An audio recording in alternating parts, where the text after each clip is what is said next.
Oesophagus की अगर हम बात करें तो एसोफेगस जो है वो एक मस्कुलर ट्यूब है, ठीक है, जिसकी लेंथ है 25 सेंटीमीटर और इसका डायमीटर होता है 2 सेंटीमीटर और जो कि फूड को लेके जा रहा होता है फेरिंग से हमारे स्टमक में। ये केएलएम और बीडी दोनों से मैं मिला के पढ़ा रही हूँ, तो बेहतर है कि अगर आप अपनी बुक खोल लें तो अच्छी समझ आ रहेगी। अच्छा, हमने फर्स्ट ईयर में पढ़ा था कि हमारी एसोफेगस में कंस्ट्रिक्शंस होती हैं, ठीक है। तो यहाँ पे वैसे 4 कंस्ट्रिक्शंस होती हैं, मेनली 3 कंस्ट्रिक्शंस हम उनको कहते हैं। पहली होती है सर्वाइकल कंस्ट्रिक्शन, ठीक है। सर्वाइकल कंस्ट्रिक्शन जो है वो क्रीकोफेरेंजियस मसल जब हमारी एसोफेगस को क्रॉस कर रहा होता है तो उसकी वजह से सर्वाइकल कंस्ट्रिक्शन हमारे पास आती है। उसके बाद हम बात करते हैं थोरेसिक कंस्ट्रिक्शन की। तो इसमें 2 कंस्ट्रिक्शंस की हम बात करेंगे। एक कंस्ट्रिक्शन बनेगी हमारी आर्क ऑफ एओर्टा से, ठीक है, और दूसरी कंस्ट्रिक्शन बनेगी लेफ्ट मेन ब्रोंकस से। जब लेफ्ट मेन ब्रोंकस और आर्क ऑफ एओर्टा क्रॉस करती है हमारी एसोफेगस को, तो वहाँ पे थोरेसिक कंस्ट्रिक्शन का हम उसको नाम देते हैं, ठीक है।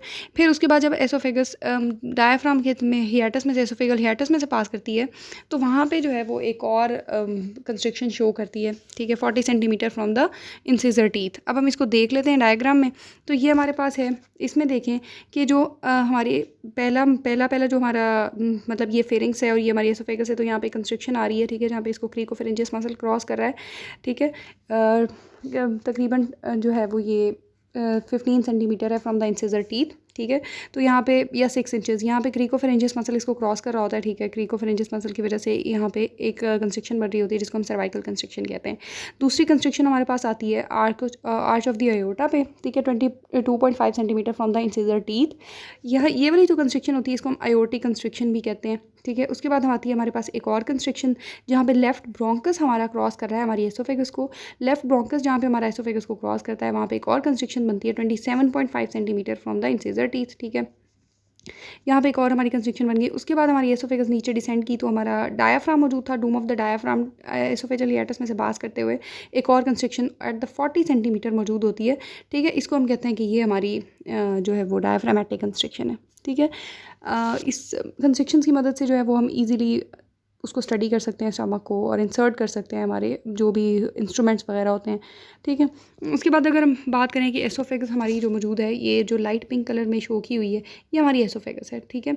अब एसोफेगस को देखें कि आप ये मीडियास्टिनम के पीछे से और नेक में जैसे पास करिए, जैसे वर्टिब्रल कॉलम, मतलब जिस तरह से वर्टिब्रल कॉलम की शेप हो रही है ना उसी तरह से ये डिसेंड करिए हमारी एसोफेगस, ठीक है। तो मीडियास्टिनम और नेक के साथ मतलब थ्रू उनसे डिसेंड करिए, ठीक है। आगे हम बात करते हैं कि इसमें बनी हुई किस चीज़ से होती है एसोफेगस। तो उसकी में एक्सटर्नल जो लेयर होती है मसल की वो लॉन्गिट्यूडनल मसल्स मौजूद होते हैं और इंटरनल जो होती है वो लेयर वो सर्कुलर मसल्स की होती है। अगर हम दूसरी जगह देखें कि इसके जो हमारा इसको 3 हाफ में डिवाइड कर लेते हैं, एक सुपीरियर हाफ, एक मिडल हाफ और एक लोअर हाफ। जो हमारा सुपीरियर हाफ होता है उसमें स्ट्रिएटेड मसल्स मौजूद होते हैं, ठीक है। और जो हमारा लोअर हाफ होता है उसमें स्मूथ मसल्स मौजूद होते हैं, ठीक है। और जो हमारा मिडिल हाफ होता है ना उसमें स्ट्रिएटेड और स्मूथ दोनों मसल्स मौजूद होते हैं मिडिल हाफ में, ठीक है। मिडिल हाफ कह लो या मिडिल थर्ड कह लेना चाहिए हमें, ठीक है। उसमें बहुत टाइप्स ऑफ द मसल मौजूद होते हैं, ठीक है।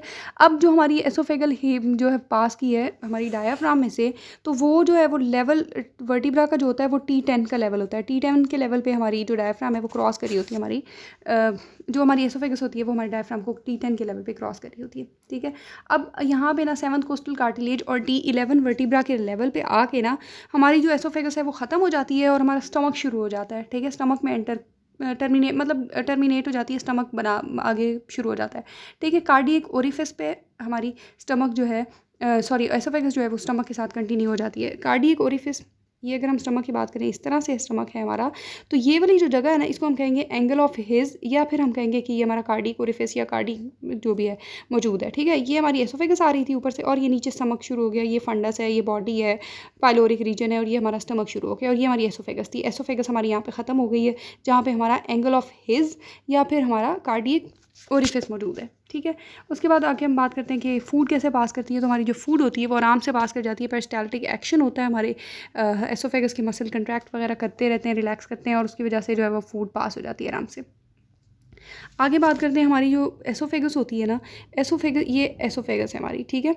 एसोफेगस जो है वो हमारी मतलब इसका जो है वो अटैचमेंट होती है मौजूद होती है हमारी उसके साथ डायाफ्राम के साथ, ठीक है। जो लिगामेंट बन रहा होता है ना हमारी एसोफेगस और डायाफ्राम के दरमियान में, हम उसको कहते हैं कि ये फ्रेनिको एसोफेजियल लिगामेंट है, ठीक है। फ्रेनिको एसोफेजियल लिगामेंट है, ठीक। ये वाला जो लिगामेंट है ना, इसकी मदद से हमारी जो डायाफ्राम होती है और एसोफेगस होती है, इसका कोई मतलब इंडिपेंडेंटली मूव कर रहे हैं, यानी रेस्पिरेशन हो रही है, स्वेलिंग हो रही है, मतलब कुछ हमने खाया है, स्वेलो किया है, तो हमारे उस पर रेस्पिरेशन पे, हमारे डायाफ्राम पे कोई फ़र्क नहीं पड़ेगा, या मतलब उसकी जो भी मूवमेंट वगैरह हो रही है उसको मतलब इंडिपेंडेंट होगी, वो एक दूसरे को डिस्टर्ब नहीं करेंगे। ठीक है। उसके बाद आगे हम बात करते हैं कि हमारा जो एसोफेगस है, ये हमारा जो है वो क्या इसको कहते हैं कि ये हमारा जो है वो ये एसोफेगल हियाटस है, यहाँ से एसोफेगस आएगी। ठीक है। एसोफेगस जो है वो अपने साथ दूसरी जो है वो नर्व्स वगैरह, आर्टरीज़ वगैरह इसके साथ आ रही होती हैं। ठीक है। एसोफेगल हियाटस में से पास कर रही होती हैं बहुत सारी नर्व्स और आर्टरीज़, जिसमें हमारी एंटीरियर और posterior gastric nerves, oesophageal branches of the left gastric artery वगैरह, वो जो है वो इसी एसोफेगल हियाटस में से पास कर रही होती हैं। ठीक है। अच्छा, इसका लेवल कौन सा था, ये याद रखने वाली बात है कि जो एसोफेगल हियाटस है इसका लेवल है T10। ठीक है। और जो हमारी एसोफेगस टर्मिनेट हो रही है, टर्मिनेट कौन से लेवल पे हो रही है, ख़त्म हमारे हो रही है T11 के लेवल पर। ठीक है। और 7th कोस्टल कार्टिलेज पे हमारा स्टमक शुरू हो रहा है और एसोफेगस ख़त्म हो रही है। ठीक है। अच्छा, अब हमने कहा कि हमारा स्टमक जो है वो शुरू होने वाला है और हमारी जो एसोफेगस है वो ख़त्म हो रही है। अब देखें कि ये जो हमारा ऊपर वाला जो एरिया है ना, ये जो वर्टिकल है, ये हमारी एसोफेगस है। ठीक है। और ये हमारा स्टमक शुरू हो गया है।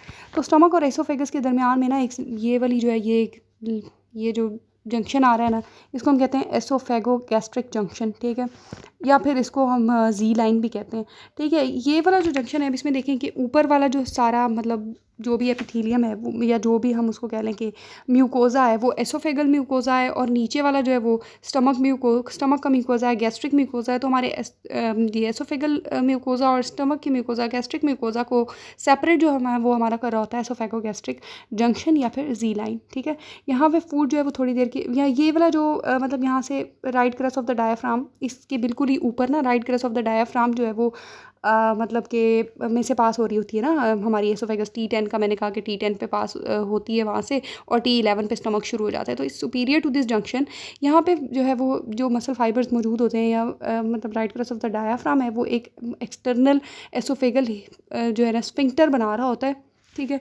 जो कि थोड़ी देर के लिए कंट्रैक्ट और रिलैक्स करता है, फूड को रोक लेता है थोड़ी देर के लिए वहाँ पे, और आने देता है, स्टॉप हो जाती है फूड, आती है फूड, उसके बाद रिफ्लेक्स, मतलब जैसे भी थोड़ी देर, मतलब स्टमक कहता है थोड़ी देर रोक के रखो फूड को ना एसोफेगस में, फिर आती है स्टमक में। तो ये जो मतलब हम कहने की बात ये है कि यहाँ पे जो मसल फाइबर्स हैं ना, वो एसोफेजियल स्फिंक्टर के तौर पे काम करते हैं। ठीक है। जहाँ पे फूड थोड़ी देर के लिए रुक सकती है। उसके बाद अगर हम बात करें कि हमारी जो स्टमक है उसकी आर्टेरियल सप्लाई क्या है, तो हमारी स्टमक की आर्टेरियल सप्लाई में जो एब्डोमिनल, अगर हम बात करें कि एब्डोमिनल पार्ट ऑफ द जो एसोफेगस है, तो उसमें लेफ़्ट गैस्ट्रिक आर्टरी सप्लाई कर रही होती है। ठीक है। सीलिक ट्रंक की ब्रांच होती है लेफ़्ट गैस्ट्रिक आर्टरी, वो सप्लाई कर रही होती है। और दूसरा जो है वो लेफ़्ट इन्फीरियर फ्रेनिक आर्टरी जो है वो सप्लाई करती है हमारे oesophageal part of the stomach को। एक लेफ़्ट गैस्ट्रिक आर्टरी सप्लाई करेगी। ठीक है। और दूसरा क्या सप्लाई की, लेफ़्ट इन्फीरियर फ्रेनिक आर्टरी। ठीक है। ये सप्लाई करती है इनको abdominal part of the oesophagus को। और बाकी जो है वो एयोर्टिक ब्रांचेस होती हैं, एंड एयोर्टा की मतलब डिसेंडिंग एयोर्टा की ब्रांचेस होती हैं एसोफेजियल, वो ऊपर वाले पार्ट को सप्लाई करती है, हमने थॉरिक्स में पढ़ा था। ठीक है। उसके बाद हम बात कर लेते हैं इसकी वीनस ड्रेनेज की।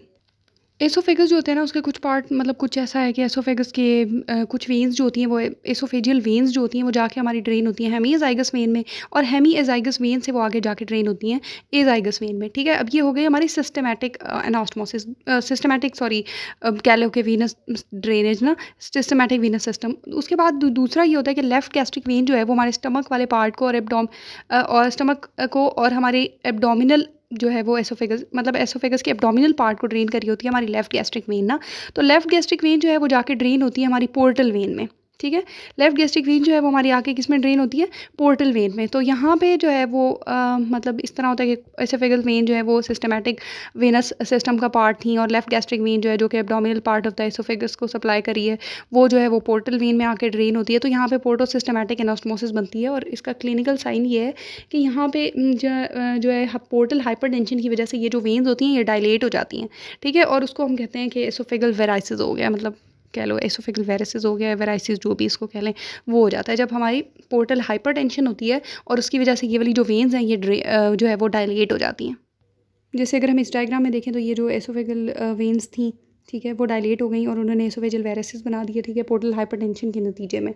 ठीक हो गया। और अगर ये जो वेन्स हैं ये रप्चर हो जाए तो बहुत ज़्यादा ब्लीडिंग होती है, सवियर ब्लीडिंग होती है।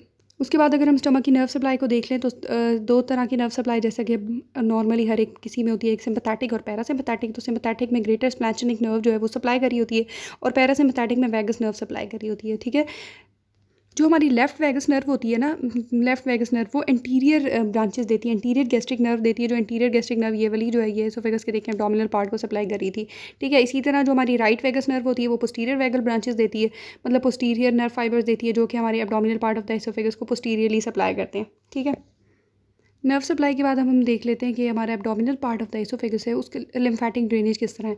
तो ये देखें ये एब्डोमिनल पार्ट है हमारा एसोफेगस का, ठीक है। इसके पास जो है ये लेफ्ट गैस्ट्रिक नोड्स पड़े हैं, तो यहाँ से लिम्फ आके लेफ्ट गैस्ट्रिक नोड्स में चला जाता है।